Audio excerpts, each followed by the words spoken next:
Muy bienvenidos. Estamos partiendo un nuevo capítulo del ciclo Conversemos Chile, una iniciativa de libertad y desarrollo y del sitio exante.cl.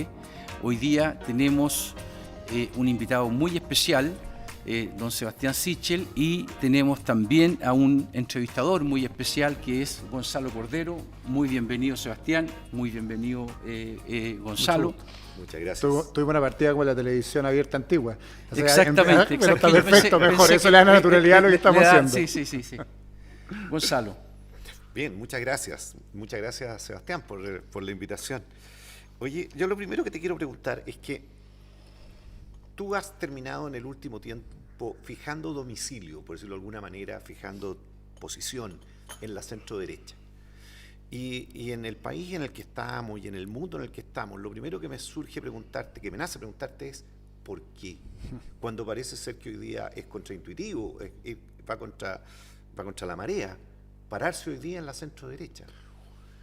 Me compré casa, decís tú. Esto como el anhelo de la casa propia la tengo. Te voy a explicar el por qué. El dividendo puede ser muy alto. El dividendo, no, feliz. Al contrario, Sensu, yo parto no comparto la primera premisa que tú dices. Mira, cuando el mundo va hacia otro lado, cuando algunos políticos van hacia otro lado y tenemos una polarización mucho más generada finalmente por el resurgimiento como una mirada estatista de la sociedad, muy conducida por algunos segmentos de la centro-izquierda en Chile.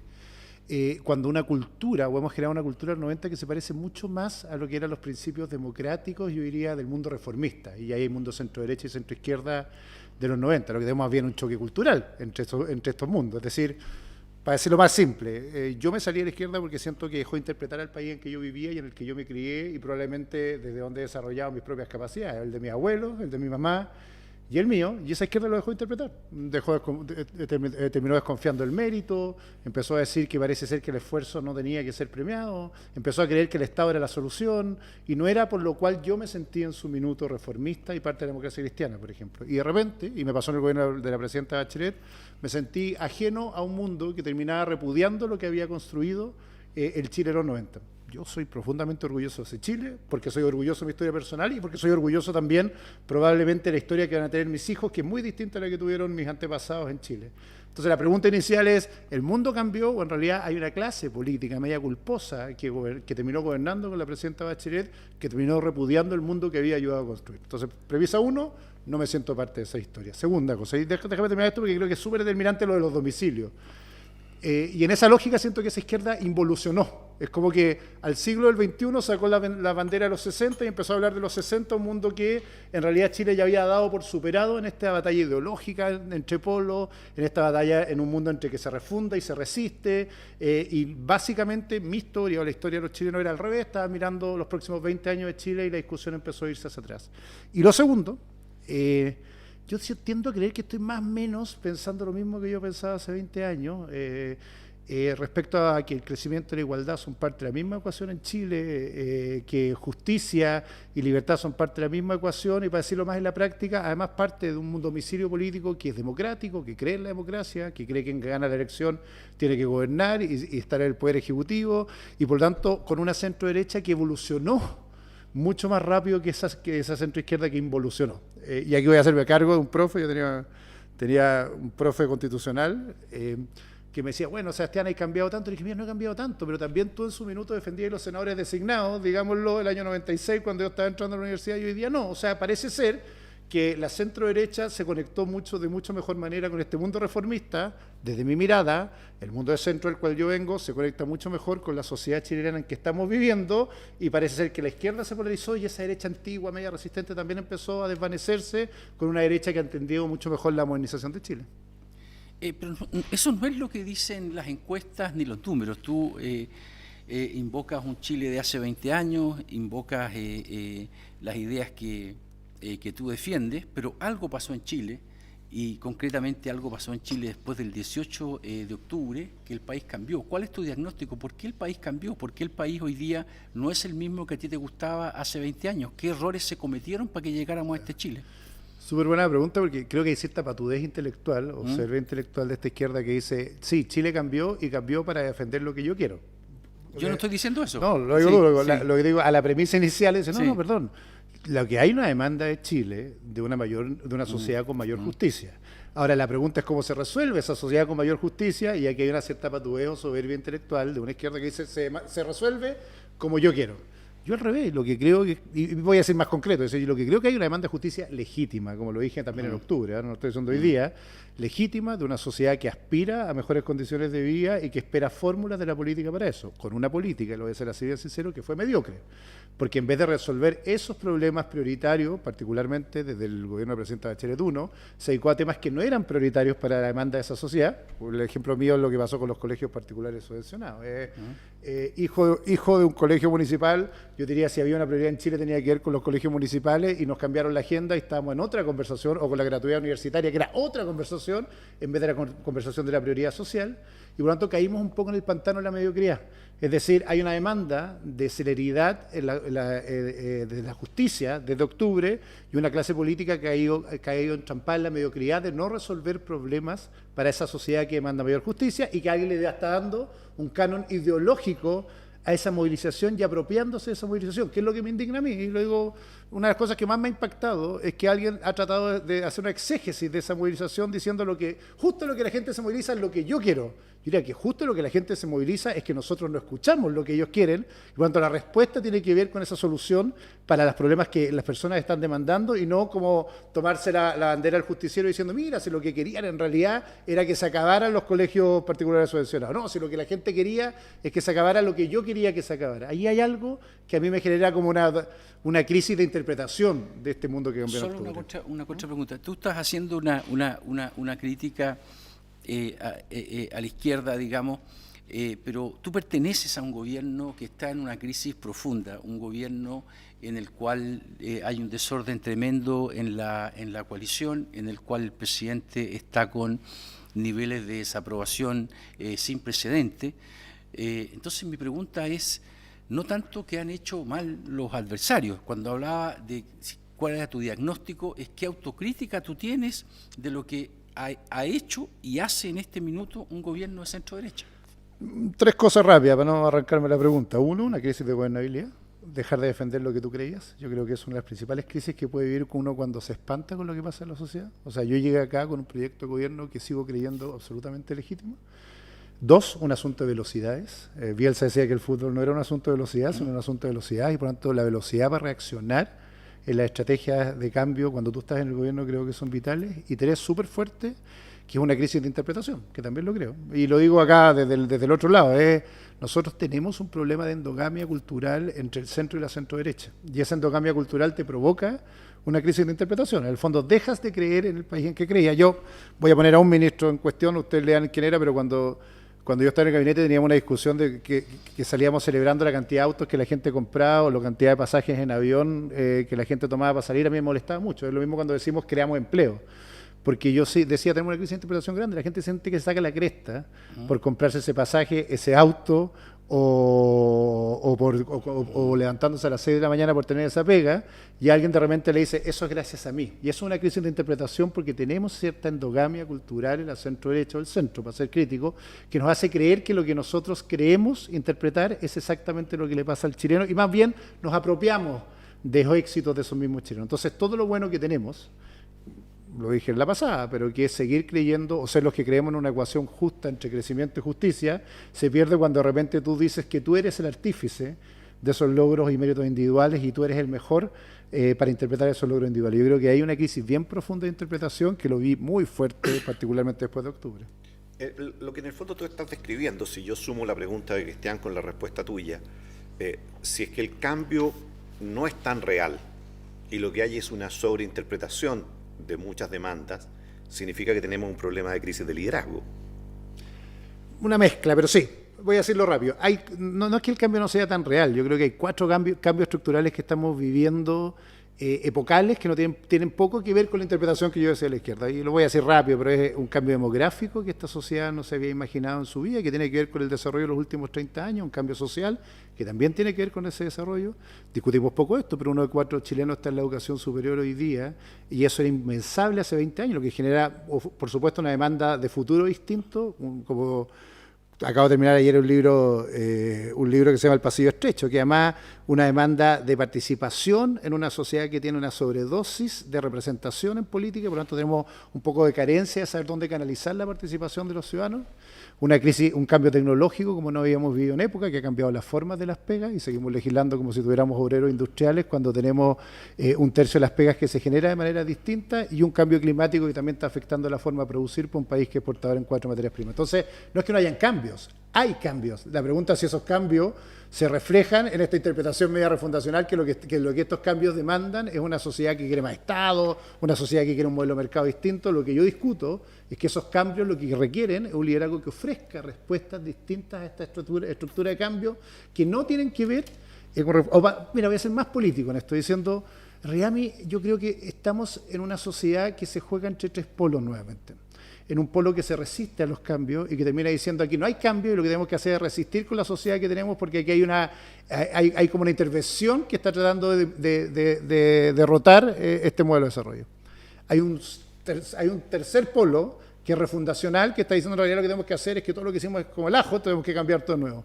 Y hay un tercer mundo que es reformista, que en realidad pueden causar las reformas. Pero para ser político en esto, yo creo que la centro-derecha por primera vez en su historia del retorno a la democracia, en alianza con el centro, tiene la posibilidad de encabezar este polo reformista. Es decir, a estos cambios que ocurren, ofrecerle una alternativa de reforma gradual, responsable, que canalice estos cambios como lo hizo la Concertación en los 90. La pregunta, a la tuya, es que tendemos a ponernos entre la refundación y la resistencia y entender o que no hay cambios o que estos cambios tienen que ver con reestructurar la sociedad que Y el construye. gobierno, Perdón, dale. solo es una pequeña contrapregunta. ¿Y el gobierno está en alguno de los 3? Yo creo que hemos estado confundidos, yo lo digo así abiertamente, que hemos pasado de la tesis como de que hay que resistir a la tesis entreguista, que lo que en realidad tenemos que hacer es refundar, y yo creo que tenemos una oportunidad de refundar, pero también de reformar, para ser justo en esto, también vienen procesos políticos hacia adelante de la centro-derecha que tenemos que conversar. Y creo que a estas 3 tesis, la centro-derecha tiene esa oportunidad histórica. Como digo, como vengo al centro, tengo la oportunidad de decirle, oye, ¿saben qué? En realidad aquí no hay por qué ser minoría, no hay por qué ser un tercio, no hay por qué condenarse a la resistencia. Yo creo que por primera vez podemos encauzar a la carencia de liderazgo, Gonzalo, que decís tú, que esta carencia de liderazgo o ausencia de liderazgo no nos ponga en la tesis del tercio resistente, para decirlo de alguna forma, sino que por primera vez con un poco de liderazgo podemos decir, mira, lo que fue una mayoría electoral, que nos permitió ganar este gobierno, puede transformarse en una mayoría cultural y darle permanencia y estabilidad al país si somos capaces de encauzar este proceso de cambio. Tú has establecido domicilio político a la centro-derecha y un diagnóstico de que no hay liderazgo. Tú eres presidenciable. Por definición, un presidenciable tiene que negarlo. Dejemos eso de lado un poquito, no lo niegues. Y cuéntame, ¿por qué crees tú que podrías liderar ese proceso que estás describiendo? Ya, mira, no lo voy a dejar al lado, me encanta cuando digo, eres presidencial, no sé quién determina esa calidad, pero me voy a hacer cargo de eso, ¿no? Me voy a hacer cargo de eso. O sea, no sé si yo tengo que liderarlo o no liderarlo. Yo cuando trato de instalar esta tesis de que se requiere la conducción o la gobernabilidad de procesos de reforma en Chile, la pregunta es ¿cómo lo puedes conducir hacia adelante? Y yo voy a hacer 2 respuestas porque creo que tiene que haber un mundo cultural en la centro-derecha que renueve esta bandera, en que podría yo ser parte de ese mundo cultural. Uno, y voy a hacerme cargo para ser político en esto, difiero de las tesis de la unidad. Lo voy a hacer así bien sincero, como estas tesis que proponen que en realidad esto se arreglaría, la conducción de los cambios, como sentando Insulza, a la Soledad Alvear, a mí y a otro más en una mesa. Lo que estamos diciendo más bien es claudicar a la idea de que tú tienes un proyecto distinto en esa lógica. Yo creo que lo que requiere la centro-derecha, con el centro, es encauzar este proyecto reformista y proyectarlo hacia adelante, porque si no lo que tú estás diciendo es que en realidad es mejor que gobiernen ellos. Pues si yo lo necesito para gobernar, no vote por mí, pues vote por ellos y tráigalo a la mesa a gobernar conmigo, ¿ya? Segunda cosa, yo sé a lo que voy a llegar con eso. Segunda cosa, sí, pero me quiero hacer cargo de eso, si te la dejé ahí boteando para la pregunta. Y segunda cosa de esta tesis de la unidad, por lo tanto la unidad no es en torno a personas, es en torno a un propósito que desde mi perspectiva tiene que ver con defender de buena forma lo que hemos hecho y responder a la demanda de lo que viene de mejor manera. Y creo que hay en la centro-derecha y en el mundo de centro, que espero que llegue a puerto finalmente con nosotros, la posibilidad de conducir ese proyecto de cambio en los próximos 20 años, pero deja de ser seductor en la medida que no sea atractivo de que hay un proyecto distintivo a la centroizquierda. Ya, pero tú has hecho movimientos importantes, te has reunido con parte de la bancada de diputados de RN, estás dando los pasos que da un candidato. ¿Cuál es tu mensaje para ellos? Porque al final del día tú te estás reuniendo con ellos para decir que tú tienes un diagnóstico y crees que puedes liderar el país. ¿Cuál es tu mensaje? Estás haciendo una exégesis adicional. Entonces, yo me estoy juntando con gente que me invita a conversar y lo voy a seguir haciendo en el entendido que creo que hay un proyecto de continuidad. La primera vez que me invitaron a ser parte de este gobierno, yo dije, yo creo que hay una alternativa de esta centro derecha con el centro que le puede dar gobernabilidad a Chile por 3 o 4 periodos. Y por lo tanto, siendo consecuente con lo que yo dije cuando acepté la invitación, voy a seguir juntándome creyendo cuál es la estrategia de reforma. Entonces, ¿cuál es la invitación? Ninguna. Yo lo que estoy haciendo es, si me invitan, voy.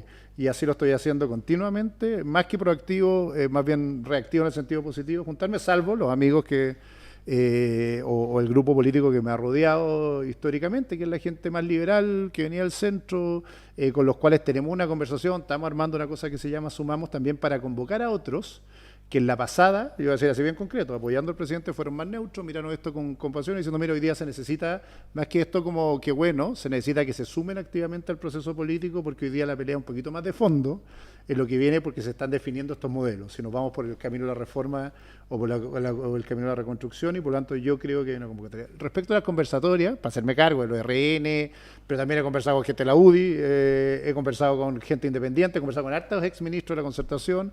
Lo que estoy haciendo es teniendo las conversaciones respecto a que yo creo que hay una tesis de proyecto de futuro que hay que poner sobre la mesa y haciéndome cargo del liderazgo que uno puede ejercer para tener esta mirada los próximos 20 años y aportándola sobre la mesa, sino para que estoy en política, sino solo para administrar el banco. Perdona, pero cuando tú tomas esa posición que estás describiendo de un proyecto político, visión política, y eso ocurre en paralelo con un proceso constituyente refundacional, no pueden separarse ambas cosas. O sea, ¿qué significa eso en el momento constitucional en el que estamos? Por de pronto, por ponerte un ejemplo, yo no veo que sea compatible esa definición que tú acabas de hacer con la tesis de la Constitución mínima. ¿Cómo concilias esa reivindicación de tener posición con un debate constituyente? Pero dos cosas, Gonzalo. Voy a hacerme cargo de la conversación para atrás. La pregunta es si yo creo que esta sociedad requiere cambios, lo requiere urgente. Esto lo digo así bien concretamente, lo requiere urgente. La pregunta es si en el sentido de los cambios que estábamos haciendo en los últimos 30 años o en el sentido contrario. Y la segunda convicción, por supuesto, en el sentido que veníamos, con un sentido de velocidad distinta, urgencia y dignidad. Yo creo que la principal crisis que tenemos acá lo voy a decir con el tema pensiones, para hacerlo bien práctico. Se crea la pensión básica solidaria y nos demoramos más de 10 años en discutir siquiera un aumento razonable de esa pensión cuando debe haber sido cíclico y desviamos el camino metiéndonos en gratuidad. Eso es lo que pasó en la práctica y obviamente a todos los chilenos, incluyendo a mi mamá, esto lo indigna hasta el punto que se aburre la política diciendo que yo quiero solución hoy día y ustedes están en conversaciones paralelas a esta conversación. Me hago cargo de esto a la pregunta constituyente. Nada me gusta más, acuérdate que fui profe constitucional muchos años en mi vida, que la discusión constitucional.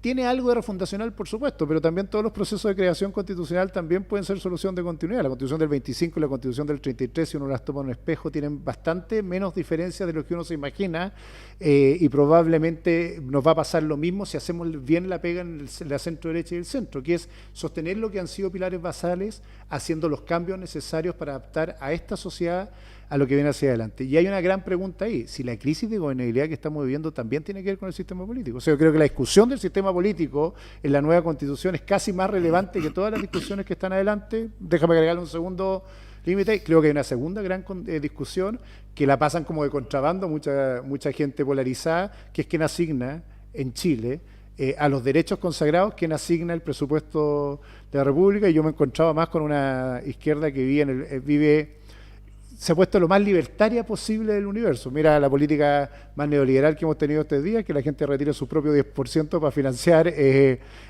su gasto social, y hoy día más una izquierda que cree que la asignación de los derechos tiene que ser judicial y no por las instituciones electas democráticamente como el Poder Ejecutivo. Yo creo que son las dos conversaciones basales.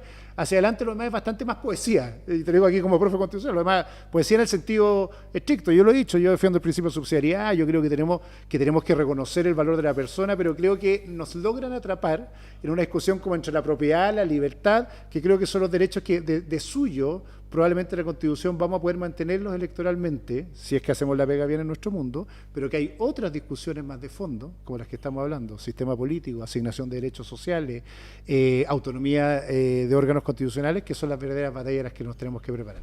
Cierro a la pregunta tuya, que es esa. ¿Cómo hacemos esto? Bueno, dejar de creer que tenemos que tener un tercio para defender, más bien tener 2/3 o tratar de ser mayoría para reformar y ver qué es lo que queremos incluir en esa Constitución desde la perspectiva de un mundo del centro y la centro-derecha que construyen un proyecto político hacia adelante. Sebastián, yo quiero entrar después en los temas de fondo, pero quiero insistir por última vez en el tema del liderazgo. ¿Les gusta, Cristian, la pregunta presidencial? No, es que yo creo que hay una cosa que es importante. Generalmente los altos funcionarios de gobierno que tienen aspiraciones presidenciales conversan eso siempre con el presidente, y hay algunos que explicitan eso. El ministro de Defensa, Mario Desbordes, hoy día está en el Ministerio de Defensa, pero él dijo: yo conversé con el presidente, porque el presidente siempre conversa con... Si tú no vas a conversar con él sobre eso, él te lo conversa, eso lo tengo absolutamente claro. Conversé con el presidente y quedamos, yo le dije que estaba buscando si había una oportunidad, y quedamos en que yo salía en marzo, era posible hacerlo. Yo tengo la impresión de que esa conversación también ocurrió contigo. Yo no sé si tú estás dispuesto a explicitarla o no. No, pero mira, es que eso presupone que yo ando como manifestando interés de ser candidato a presidente. No, presupone que es una conversación normal en política. No, por eso. Entonces, lo primero. Presupone que esas cosas se conversan siempre. Ya, pero Cristian, yo me quemé con leche con 2 proyectos individuales a la presidencia. Así voy a ser bien sincero. Y lo de Velasco para mí es traumático, lo digo así abierto, es como que he traumado y que con ganas de irme para la casa para siempre. Gracias a Andrés Chávez y otra gente que me entusiasmó, estoy aquí de nuevo. ¿Por qué? Porque no creo en los proyectos personales. Entonces, a la pregunta tuya, si yo tengo intención de ser candidato y ando buscando apoyos para ser candidato, mi respuesta es... No, mi pregunta es si conversaste con el presidente. No, ahí voy a eso. La verdad... Yo creo que tengo un liderazgo natural en ciertas áreas, que traigo un mundo también que le refresca cierto mundo centro-derecha, y lo pongo, entre comillas, nos ponemos a disposición de este gobierno. Si eso en algún minuto se encausa lo presidencial o no se encausa lo presidencial, tiene 2 dimensiones para resolverlo. Una personal, y créeme que en mi caso es obvio, bastante obvio, desde mi mamá que me mira y depende de mí hasta...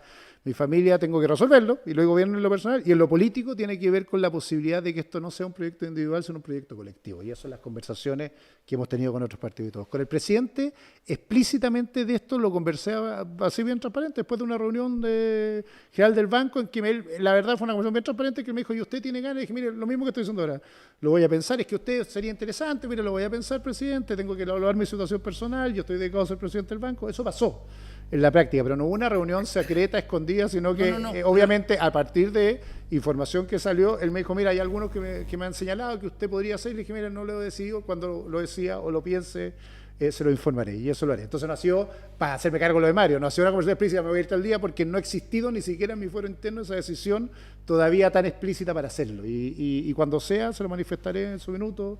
También soy súper responsable, estoy haciendo la pega del banco a full, me han visto, así que también estoy en eso dedicado, y voy a tomar una decisión en su minuto. ¿Cuándo la voy a tomar en su minuto? Probablemente cuando cierre este ciclo, incluso presupuestario del banco. Estaba mirando los números hace 2 minutos, en diciembre, y entre diciembre y marzo voy a ver en realidad si cumple los 2 requisitos que te dije: si me vuela en lo personal, y lo digo por lo que te decía, y si en lo colectivo esto es algo más que las ganas de gente al otro. A mí nunca cuando chico, como a varios que se andan dando vueltas, me servieron una bandeja y me decían: usted va a ser presidente de Chile. A mí me llegaban que en la mañana me decían: termine el colegio. Y cuando terminé el colegio, es bueno tener un título porque eso lo va a salvar la vida. Entonces mis metas siempre son así, y no lo digo a lo políticamente correcto. Es que, mi meta es ser buen presidente del banco y que la vida me recuerde como buen presidente del banco. Si esto da para otra cosa, lo voy a evaluar después de diciembre. Lo digo así en lo personal. Hay demasiado gallo obsesionado en eso, te lo digo como ese. A mí el ser profesional ya fue mucho, veamos lo que viene después de esto. acéptame como premisa, por favor, que los políticos tienen que elegir primariamente si van a ofrecer un conjunto de ideas o un testimonio de vida. Reagan era un conjunto de ideas, Obama era un testimonio de vida. ¿Qué es Sebastián Sichel? Buena pregunta. Yo igual creo que es una combinación, ¿eh? Creo que es una buena combinación. O sea, que testimonio y relato son parte de lo que le falta un poquito a la agenda política en Chile.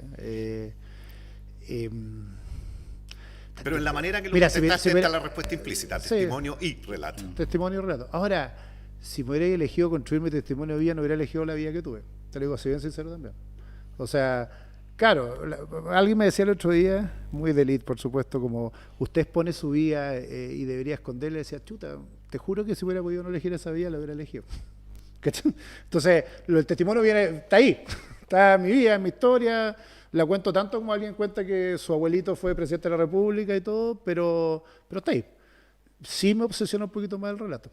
Lo digo en serio. O sea, creo que lo que nos falta como proyecto, diría reformista, centro-derecha, centro, lo que queráis, es una historia para los próximos 20 años. Entonces, lo otro está. Y mientras más, y si se hace visible, no me molesta. Te voy a decir algo que hasta los 30 me molestaba enfermamente. Era obsesivo, obvio. ¿Cuál sería Tú no esa querías historia para contar los próximos 20 años? ¿Ah? Lo que te dije, que es la conducción de este proceso de reforma de manera responsable, que hace que finalmente el crecimiento y la justicia, equidad, son parte de la agenda de los Pero próximos 20 años. aterriza un poco más eso, porque yo creo que si uno le pregunta al 90% de los políticos, te van a decir que hay más. No, te lo voy a hacer más reformas, concreto. quieren No. equidad. Primero, prioridad número 1, cambiar el Estado. La principal fuente de injusticia hoy día en Chile tiene que ver mucho que ver con el Estado. Y lo digo, o sea, que yo quiero un Estado amigo y no un Estado enemigo de los ciudadanos. Y yo me doy una vuelta a la cola del banco, o me doy una vuelta cuando era ministro de Desarrollo Social en la postulación a la RCH, y te juro que no se lo deseo a nadie. Yo, esto lo he contado ya que me preguntaste por el testimonio, yo me viví mi vida 10 años haciendo cola en un consultorio. Y te juro que me trauma, por eso voy a las filas del banco. Durante 10 años lo único que me acuerdo es que me levantaba a las 6 de la mañana o a las 5 de la mañana para entrar a un consultorio, y eso no ha cambiado a pesar de todo lo que ha cambiado Chile. Entonces, primera gran prioridad, si no cambiamos el Estado no hay justicia. Y esto no tiene que ver con plata, tiene que ver con un Estado que es absurdamente ancho, el país con más ministerios per cápita, el segundo en realidad, de Latinoamérica después de Venezuela, que crece y crece cada día más en esa inorgánica forma, con asesores, y tiene 2 fiscalizadores UNAEP en una región para ver que los niños estén comiendo bien.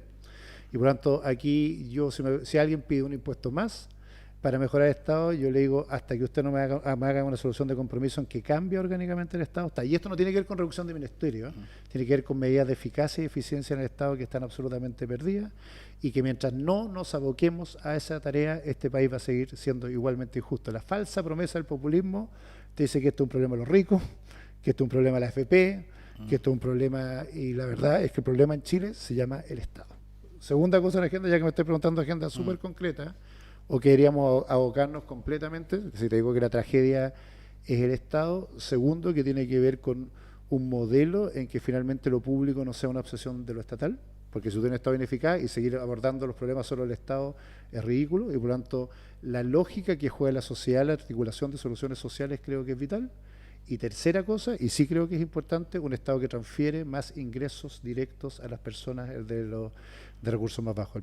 La pobreza sigue siendo una tragedia en Chile, y nos dejamos de discutir de pobreza y empezamos a hablar de riqueza, y hay que recomponer la estrategia de la pobreza. Si querés te bajo más eso, pero creo que ahí hay 3 cosas que da suficiente para construir un relato de lo que quería hacer. Y creo que, además, vuelvo a esta cosa media sui generis de creer que el problema es la unidad. No, el problema es la falta de agenda, de solucionar problemas. Y voy a decir algo que yo admiré mucho en su minuto. Por ejemplo, en el 99, yo estaba en la campaña de la COI, me acuerdo, yo era un cabro chico, 23, 24 años tenía, pero me acuerdo que cuando yo vi a Lavín ahí intuitivamente diciendo hay que solucionar los problemas concretos de la gente, yo dije, ahí hay algo que no hemos leído en la política. Si eso tenía algo de vigencia en el 99, hoy día tiene mucha vigencia el 2020, con una diferencia: esa solución no es neutra. Hay algo que yo siempre digo en el Banco Estado no puede ser neutro. El Banco Estado tiene que dar tasas distintas según segmentación, según prioridades públicas, y por lo tanto la no neutralidad del Estado en cómo soluciona problemas, priorizando pobreza, con una estrategia en política social se llama una estrategia de riesgo para asegurar mínimos a la clase media. Pero la estrategia de riesgo es tú te rascas con tu propia uña, pero ante eventualidades sociales lo que hacemos, lo mismo que hicimos con el seguro de cesantía, para un seguro de vivienda, un seguro de educación. O sea, hay una forma de mirar la política social en el tema de pobreza que tiene adelante. Pero esto, hay algo detrás de esto, ¿sí? ¿Giles o Jadwe? ¿Ah? ¿Giles o Jadwe? Chuta, la pregunta es difícil. Que lo dije, creo que la izquierda está sufriendo un populismo gigante. No sé cuál es la mejor alternativa, pero tiendo a creer más incluso los institucionales como Jadwe. Pero para mí yo creo que es el fin de los últimos 30 años del ciclo histórico que permitió que muchas familias como la mía salieran adelante cualquiera de esas elecciones. Lo de Giles es populismo puro. Lo de Jadwe es una medida ideológica, no lo calificaría para nada de populismo, creo que eso es ligandaves en el análisis. Creo que él tiene una mirada ideológica que es un neocomunismo legítimo, pero creo que le haría muy mal para estas familias que están saliendo adelante en Chile. Y además, como lo dije, enamoramiento excesivo del Estado como soluciona todos los problemas. A este gobierno le queda un año y medio que se ve muy difícil, con 6 elecciones, con un presidente con índice de popularidad muy bajo, hay un gabinete en crisis, una crisis casi idéntica a la crisis que llevó al cambio de gabinete anterior, solo que es la misma película pero con un final peor. ¿Cómo ves tú que se puede salir de ese problema que tiene este gobierno, que da la impresión de que está completamente paralizado y hay gente que dice que incluso que no está gobernando? Oye, me quedé pegado con una cosa antes, pero que tiene que ver con esta especie de parlamentarismo de facto que tenemos, habiendo el caso peruano estos días, además. A partir del debate constitucional, porque aterrizo con esto, nosotros tenemos un gobierno débil, pero también un parlamento hambriento, y esa mezcla es la peor mezcla para una crisis política. Un parlamento con hambre que puede hacer cualquier cosa para satisfacer su hambre, además en un año electoral. Pero partamos por la debilidad del gobierno. Y ahora voy, y a lo que voy, parto del revés. Entonces tenemos una debilidad del gobierno, ojalá, y eso es lo que hemos estado hablando. Yo soy un defensor del presidente en esto, que básicamente el gobierno vuelva a creer en sus propias banderas. Yo creo que ese es el desafío más grande en el año que queda. O sea, que aquí más que buscar la armonía permanente, lo que tenemos que hacer es defender algunas banderas propias. Yo creo que el 10% es determinante en esto. Y no claudicar en esas banderas, entendiendo que hay urgencias sociales que resolver y por tanto, ojalá también acelerar la solución de esas urgencias sociales. Pero creo que el gobierno tiene que hacer lo que tiene que hacer, que es gobernar este año con el propósito que tenga, y yo creo que además tiene una gran ventaja hoy día lo que viene, que es clavar la bandera respecto a lo que defiende como propio. Y yo creo que eso es lo importante en un cierre de siglo. Se discute mucho si los gobiernos dejan legado. Yo soy bien admirador del presidente Piñera en esto. Yo creo que el legado que el presidente puede dejar en esta lógica tiene que ver con, básicamente, construir un relato de la centro-derecha a lo que viene. Y creo que tiene un año para eso. Y viene un periodo electoral, además, para reverdecer esas banderas. Pero nuestra gran crisis... Pero ¿cómo va a construir un relato de la centro-derecha si todo el programa que lo eligió y que él defendió, bueno, ya no... Lo que estoy diciendo en el fondo es que efectivamente eso es lo que podría hacer este año. Redefender con lo que nos permitió ganar, si no le tengo tanto terror a eso, pero entendiendo que... mira, voy a ser lo más explícito que pueda en la posición que estoy, pero yo creo que parte importante de nuestra crisis fue priorizar el acuerdo como la única forma de solución de las controversias en política. Hay acuerdos buenos y acuerdos malos. Eso me lo decía mi abuelito a mí. Mira, hay cosas, uno puede acordar cosas muy tontas la vida. Y por estar de acuerdo no necesariamente es bueno. Yo creo que hoy día la construcción de relato también tiene que ser con definir una agenda propia, aunque la pierdas. A eso me refiero con el último año. ¿Dónde quieres dejar parado en Chile? O sea, hoy día en la reactivación tenemos 3 desafíos gigantes. O sea, el país tiene que volver a crecer. Y tú tienes que ser capaz de defender el crecimiento. A toda costa, cueste lo que cueste, tienes que ser capaz de defender el sobreendeudamiento del país, cueste lo que cueste, a toda costa, y tienes que volver a juntar lo técnico con lo político y defender eso. Yo creo que hay una oportunidad hacia adelante y tenemos un proceso electoral, pero esto también requiere cierta compañía de los partidos. Y lo digo por las discusiones que tenemos estos días.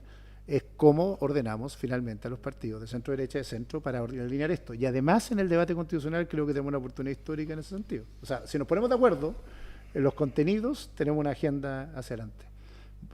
lo he dicho 20 veces, esto no es que tú no creas en que se requiere una estrategia de cambio, es que tienes que defender qué cambios son los que tú quieres. Y parecemos a la defensiva. Hay alguien que propone una estrategia de cambios tan brillante como saquemos la plata del bolsillo de los ahorrantes para que financien su gasto social, y nosotros parece que miramos un poco al lado. Eso es lo más cercano a una crítica al ministro de Hacienda que he escuchado. No, mira, si no necesariamente una crítica a él, yo creo que es la falta de gente, incluso a nuestros parlamentarios, si es del sector, lo digo así ¿No abiertamente. es el Poder Ejecutivo, el presidente, el ministro de Hacienda los que definen eso? Yo, ¿no? mira, creo que es una crisis en nuestra propia agenda, jugar a la defensiva.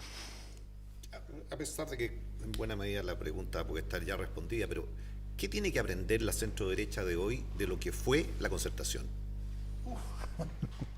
Varias cosas. Yo, bueno, la época de la concertación era chico, pero varias cosas. Lo primero, que la voluntad de defender tu propia agenda. Yo creo que eso era. Con todo lo complejo que era ese periodo, si yo algo admiro, como lector empedernido y amigo además de a Mariana y otros, de Elwin, en la práctica tenía que ver con su capacidad de defender su agenda, a toda costa. O sea, si algo hizo la concertación, pero defender la agenda entendiendo que los polos no te definían tu propia agenda. Hay algo que a mí me han preguntado a partir de otras cosas, es ¿cuál fue el principal error de la concertación cuando entra con el PC? Yo siempre lo dije abiertamente, o sea, yo creo que fue un error entrar al PC, pero no solo fue el error que entrar al PC, es que finalmente alguien definió el relato que no eras tú mismo. Esa fue la crisis de la concertación. Alguien dijo, mira, los invitamos, pero no solo los invitamos para que participen como una minoría, como lo fueron en la primera época de la concertación, sino que ustedes van a definir lo que es la agenda. Y nos sentimos culposos por no defender el pueblo tanto como lo defienden ustedes. Y voy a decir algo hace 2 semanas terminé de leer la segunda parte de la biografía de Lago, y además terminamos dando explicaciones de lo que hicimos porque creemos que no era lo que queríamos hacer. Hay algo de, ¿qué es lo que hizo muy bien en su minuto? Oye, si mira, se defendió la agenda como quería, gracias a las reformas que incluso estuvo la Mariana Elwin en su minuto, tenemos la cobertura en educación superior que tuvimos y se defendió a toda costa, aunque los extremos de izquierda en su minuto, incluso de derecha, decían que era una ridiculez hacer algo como el CAE. Y se hizo y se defendió. Y lo mismo con las concesiones. Imagínate un presidente socialista que defiende un modelo de concesiones en su minuto que permite modernizar la infraestructura en Chile y lo defendió a toda costa cuando había gente, autoflagelantes se llaman en esa época, que decían que esto era vender Chile.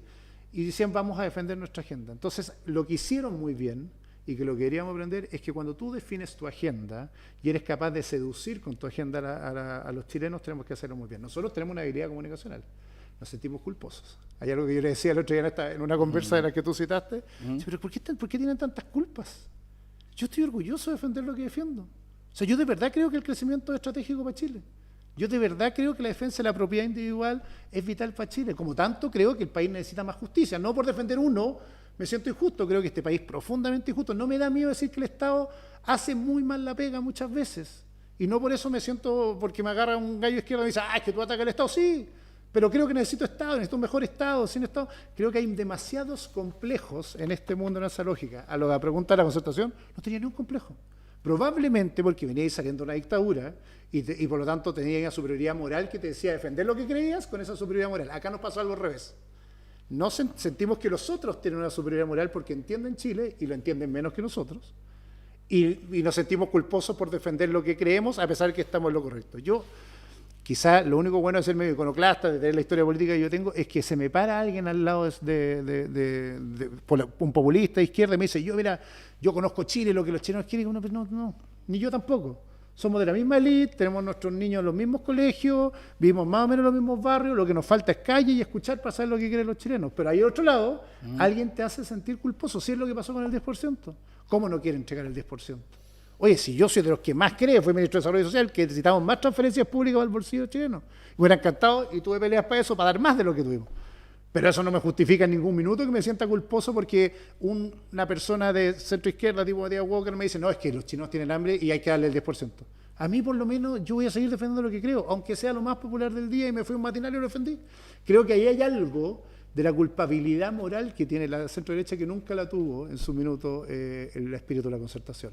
Porque la pelea era más notoria, venía peleando contra Pinochet, venía defendiendo los derechos humanos. Pero hoy día yo no me tiembla un minuto la voz cuando siento que defiendo lo que defiendo, porque sé, al menos, qué es lo que puede ayudar a esa familia pobre que necesita ayuda, o auxilio del Estado, y por lo tanto defenderlo o no defenderlo, importa un bledo.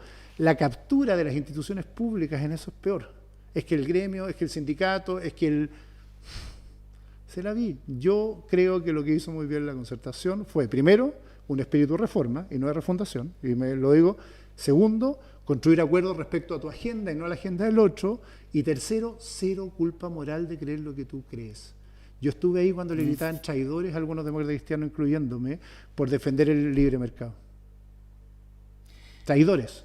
Y nadie, nunca había alguien diciendo, mira, o a Fox pidiendo disculpas por defenderlo. Hay algo aquí que tiene que defenderse. Y, vuelvo, nosotros tenemos una carencia, que es una agenda de política social mucho más intensa que la que tenemos. Bueno, ese es el relato que tenemos que construir hacia adelante. Eso no se llama ni centro social, ni derecha social, ni derecha... No, es lo mínimo que tenemos que hacer para definir una agenda. No deja de ser quien eres por tenerla. Yo creo que ese es nuestro piso que tenemos que construir hacia adelante, porque esa es la agenda de los próximos 20 años. Sebastián, tú eres ex militante de la DC. ¿Cómo ves tu ex partido hoy día? ¿Cuál es tu diagnóstico? Mira, tengo un cariño. A mí cada vez que me la DC es como cuando uno fue a un equipo de fútbol. Le tengo un cariño profundo. Profundo. Porque además probablemente mi vinculación con la política tuvo que ver con la DC. Yo no venía de una familia política, no tenía ni una historia política, y vi a estos gallos sacándose la mugre en trabajo voluntario. Tenía que ver con el compromiso con el país que venía hacia adelante. Y no se parece a nada a lo que veo hoy día. Esa es la respuesta. Creo que hay... ¿Cómo la ves hoy día?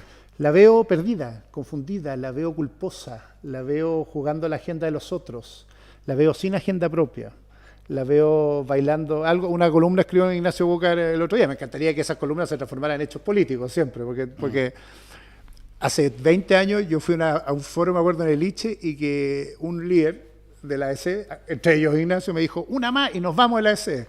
Pucha, yo me fui hace 10 años, más 12 años, y no salió ninguno de ellos, pero siguen haciendo el mismo análisis, que efectivamente primero perdió la agenda, renunció a liderar el país en los próximos 20 años, porque cuando tú pierdes la agenda, le entregas la agenda al otro. Y tercero, no de los que están ahí, porque es legítimo que estén ahí muchos demócratas cristianos que creen en esa agenda más refundacional del país, más culposa, aquellos que creen más en la agenda reformista, que tengan la valentía para cruzar los ríos que hay que cruzar para esto. Si ya no me pueden decir, bueno, yo pienso lo mismo que decís tú, Sebastián, estoy de acuerdo con lo que estáis haciendo, estamos de acuerdo con lo que están haciendo varios de ustedes, pero pucha, lo que pasa es que Pinochet a esta altura es como contarle el cuento del tío. Sí, está bien, pero lo que espera la política, el país de la política, son los 20 años para adelante. Entonces, me gustaría un poquito más de coraje, de cruzar los ríos y de ser más iconoclasta, porque fue la historia de la EC.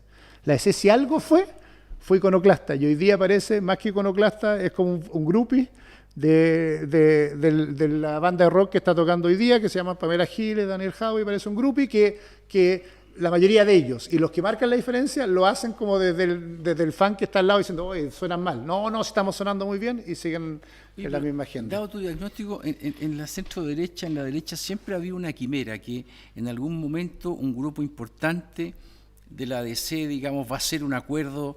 Eso no ocurrió nunca, en ninguna circunstancia. Siempre ha sido un grupo reducido, tú, la Mariana, Elwin, Juan José Santa Cruz, algunos más.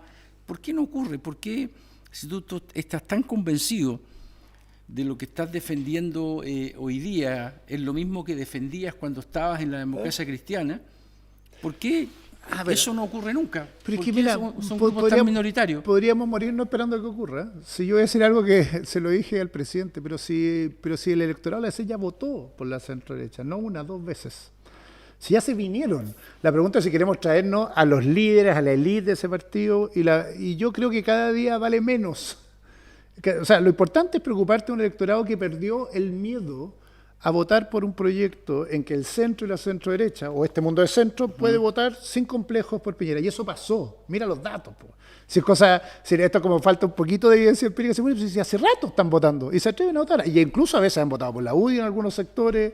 O sea, muchas veces en otros lados votaron muy masivamente por el presidente Piñera. Entonces, eso pasó. A eso es lo que te decía. Pero pasó y lo logramos, como este centro que se vino para acá, engendrar una mayoría electoral. Todavía no es mayoría cultural. La pregunta es si para traer cultura tú tienes que traerte a los Ignacio Bocar de este mundo.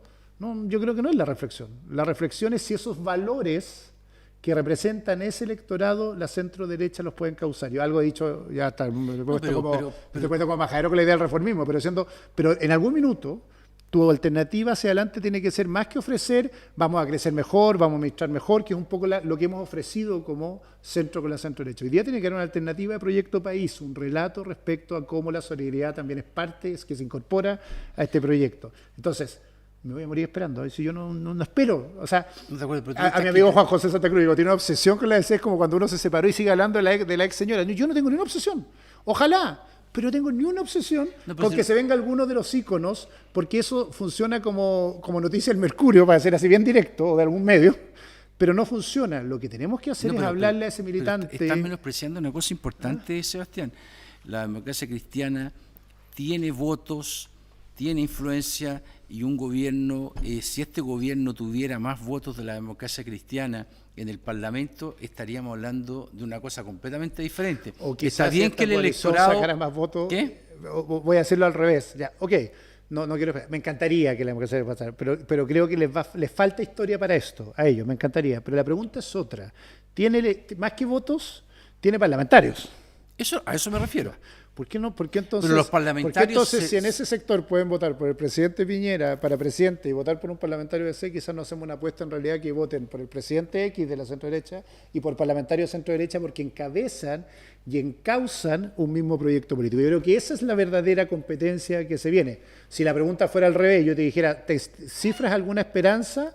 Te diría, por supuesto, me encantaría ver una democracia cristiana que rompe este paradigma, que vuelve a ser un centro vértice y que por lo tanto da una mayoría. Como creo que no va a pasar, prefiero mucho más creer que un proyecto del centro con la centro derecha, independiente de los actores que vengan, sea capaz de encauzar muchos de esos votos diciéndole, si usted vota por el presidente Piñera mañana o por el presidente Lavín, por poner a alguien, también debería votar por un parlamentario que defienda ese programa de gobierno. Esa, si es raro, pues si tiene un presidente que sale el 58% y una centro derecha que sigue pegando el 40%. Si es una pregunta que uno debería hacerse electoralmente, ¿qué nos pasa? ¿Qué nos pasa que logramos crecer con líderes, pero no crecemos el voto y tiene que ver con este No, en la trasplante primera cultural? vuelta el presidente sacó el 36%, en la segunda sacó lo que tú dices, entonces hay que y en la adelantarlo. segunda vuelta se vota por el mal menor, o sea, todavía...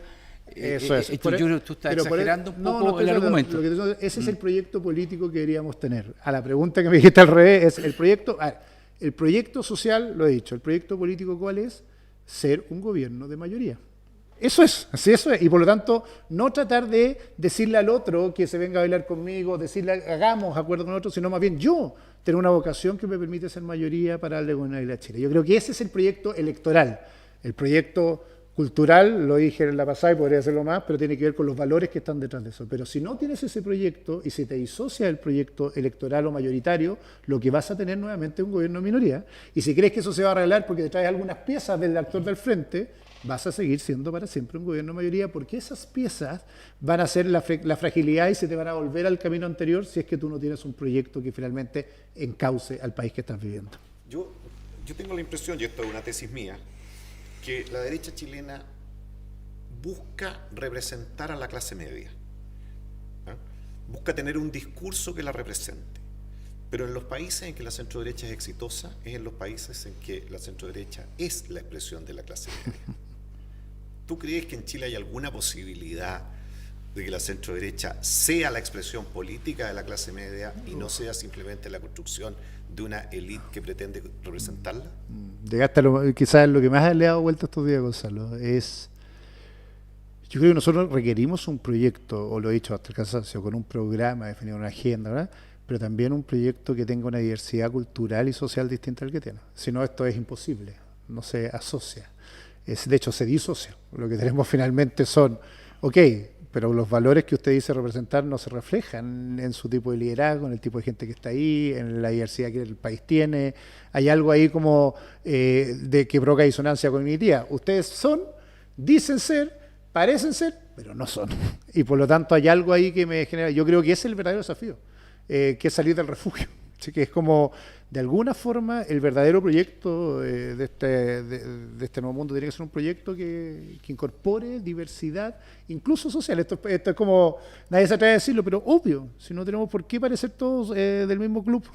Y hay algo que no representa. Y eso incluso lleva a formas de valores distintos. Yo no puedo pedirle a nadie que nazca en el lugar que nace, que cambie el lugar donde nació.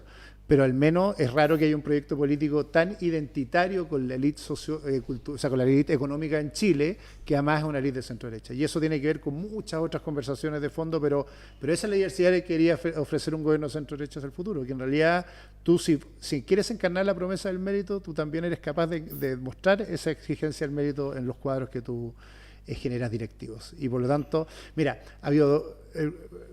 yo le he dado harta vuelta a por qué el gobierno de Jorge Alessandri 1, o sea, perdón, el gobierno de Jorge Alessandri, perdón, o sea, de centro derecha 1, cuando tu relato siempre es el gobierno de los gerentes, me acuerdo de eso, y tiene que ver con algo que hemos hecho también en la centro derecha moderna, algo te dice que tú no estás, el resto de la sociedad o la clase media no puede ser parte de ese gobierno. En un país en que los gerentes, el 80% de los gerentes estudió en 5 colegios, ¿cachai? Entonces hay algo de ese relato que nosotros tenemos que ser capaces de causar. Y después hay una segunda conversación de eso. O sea, a la pregunta, me encantaría un gobierno que la diversidad social, cultural, paritaria, muchas otras cosas estuvieran representando ese mundo de centro derecha. La centro derecha se parece demasiado a un club que le dice al país cómo administrarlo bien.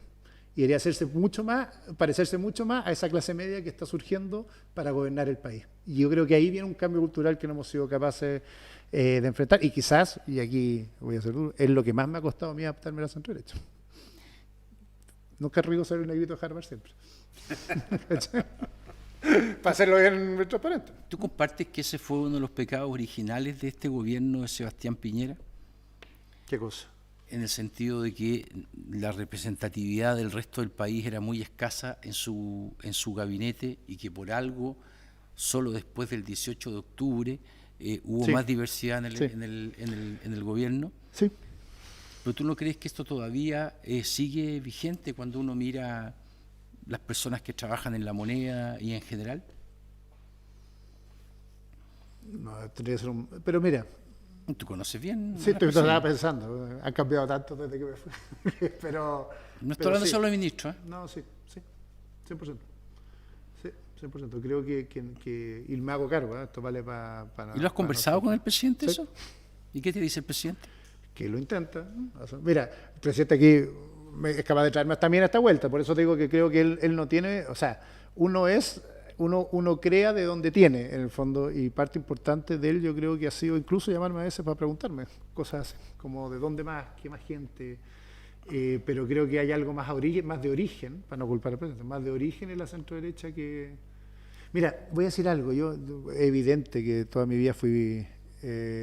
anterior era muy lejano a la UDI, pero yo admiraba algo de la UDI muy profundo cuando yo estaba en la universidad, que era esa vocación popular de la UDI, que era como ir a buscar liderazgos, no votos solamente, a zonas populares del país. Y lo reconozco hoy día en RN, a donde algunos ven amenaza, yo veo que esa diversidad social le hace muy bien, por algo el partido más grande. Pero creo que está ahí, se quedó ahí. ¿Sí? Y no lo hemos podido transformar eso en administración de gobierno. Porque hay gente que dice que los ministros no necesariamente tienen que ser buenos gestores, para eso hay una segunda línea, pero sí tienen que ser representativos del país. Más que buenos gestores, tienen que ser gente que represente la diversidad del país. ¿Tú estás de acuerdo con eso? Estoy de acuerdo con eso, pero no tiene que ver con el lugar donde naciste simplemente. Si no, o sea, tiene que ver con la obligación moral de escuchar. Ahí yo el otro día subí en Instagram una foto que decía, ¿cómo voy a estar equivocado si todos los que me rodean piensan lo mismo? Yo creo que también nosotros tenemos un déficit. Ahora, para ser justo, esto es un pecado de la política en general. Me pasó en los gobiernos de la nueva idea, nunca trabajé, la concertación también. Es la sensación de que nos falta escuchar mucho más la calle. Por eso yo todos los días me levanto en el banco y paso 3 veces a la semana por una fila del banco.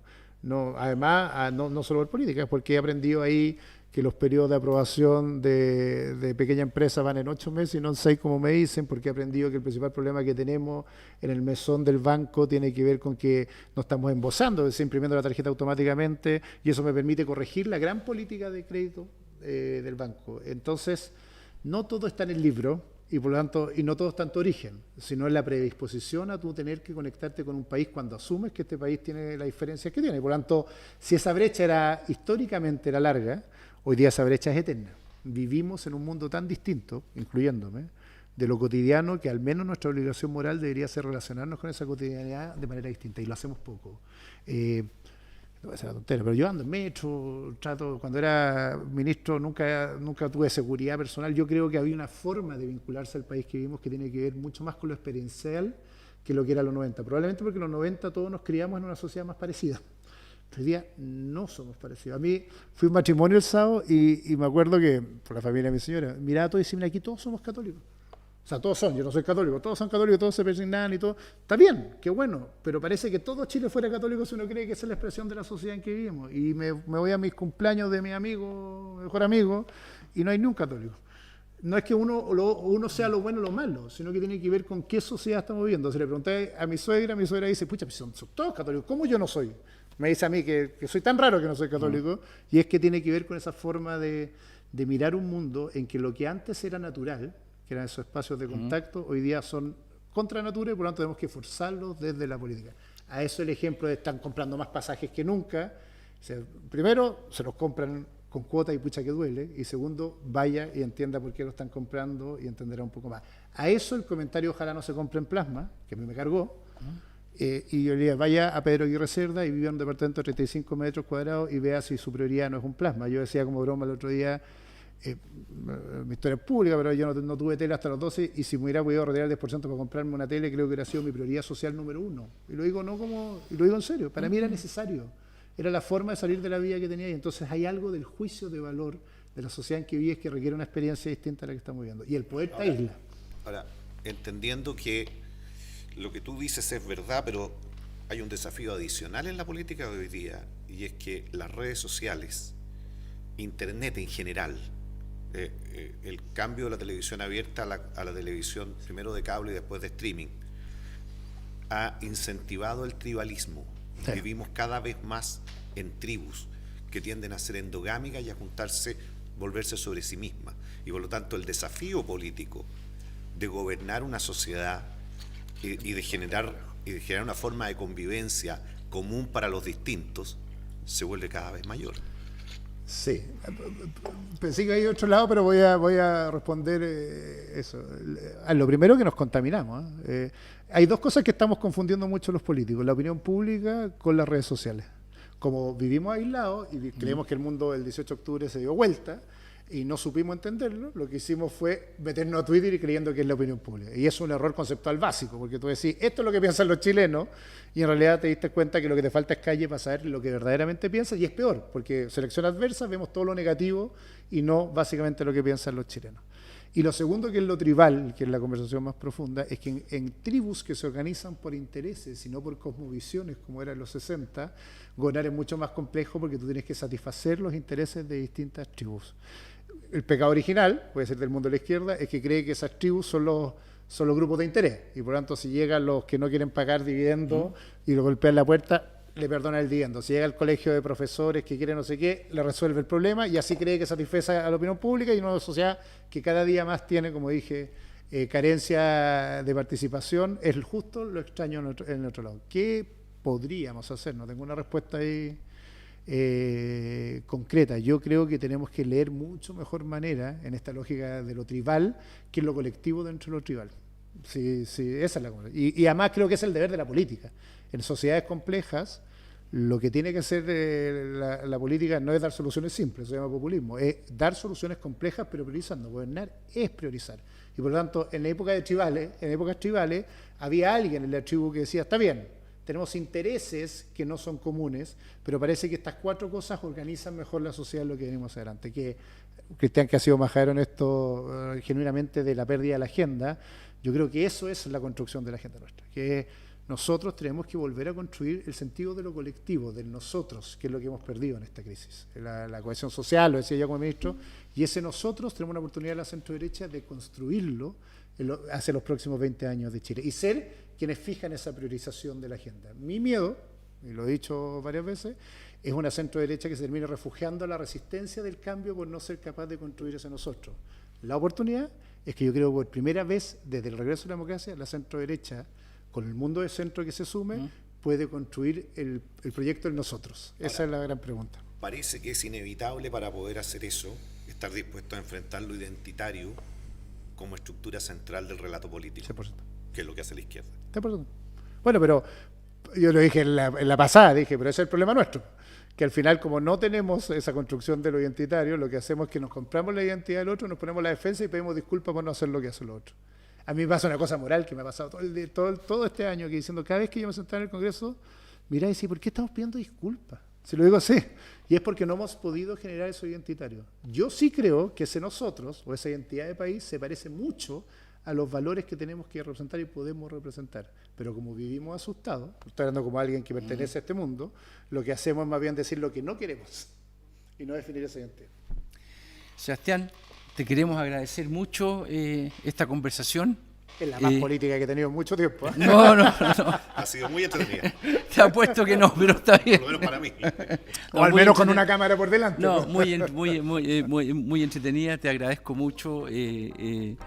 También a Gonzalo por esta entrevista de esta iniciativa de Libertad y Desarrollo y del sitio de noticias exante.cl.